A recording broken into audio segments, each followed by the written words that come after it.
بسم اللہ الرحمن الرحیم۔ اسلامک اسٹوڈیو کی جانب سے اکرام hasni حاضر ہے ایک نئی ویڈیو کے ساتھ۔ آج ہم بات کرنے لگے ہیں ایک مسئلے کے حوالے سے جو ہر ایک سے پوچھا جاتا ہے اور ہر بندہ سوال کرتا ہے اس مسئلے کے بارے میں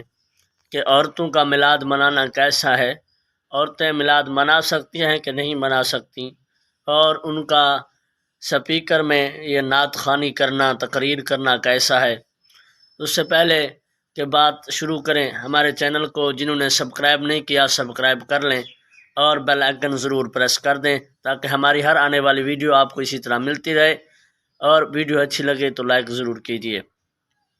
تو بات سٹارٹ کرتے ہیں۔ اگر بات کی جائے کہ میلاد منانے کی، صرف میلاد منانا ہے، تو میلاد اگر شریعت کی حد میں ہو تو جائز ہے، چاہے مردوں کا ہو چاہے عورتوں کا ہو، اور اگر شریعت کی حد سے باہر ہو، چاہے مردوں کا ہو چاہے عورتوں کا، کوئی میلاد جائز نہیں، کیونکہ ایسا کوئی حکم نہیں ہے جو شریعت کی حدوں کو توڑتا ہو اور اسے ثواب کہہ دیا جائے۔ وہ ثواب کا کام نہیں ہے، وہ گناہ کا کام ہے۔ باقی بات عورتوں کی، تو عورتوں کے میلاد شریعت کی حد میں ہو، پردے کا انتظام ہو تو جائز ہے، اور باقی یہ لاؤڈ سپیکر میں نعت خوانی کرنا اور یہ نعتیں پڑھنا زور زور سے،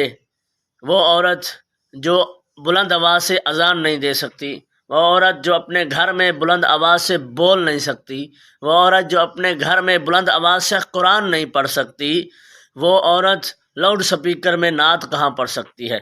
اگر ایسا انتظام ہو کہ جہاں پر اس کی آواز کوئی غیر مرد نہ سن رہا ہو تو اس کے لیے جائز ہے وہ نعت پڑھے، قرآن بھی پڑھے، احادیث بھی پڑھے، وعظ بھی کرے، نصیحت بھی کرے۔ اگر ایسی جگہ ہے جہاں پر وہ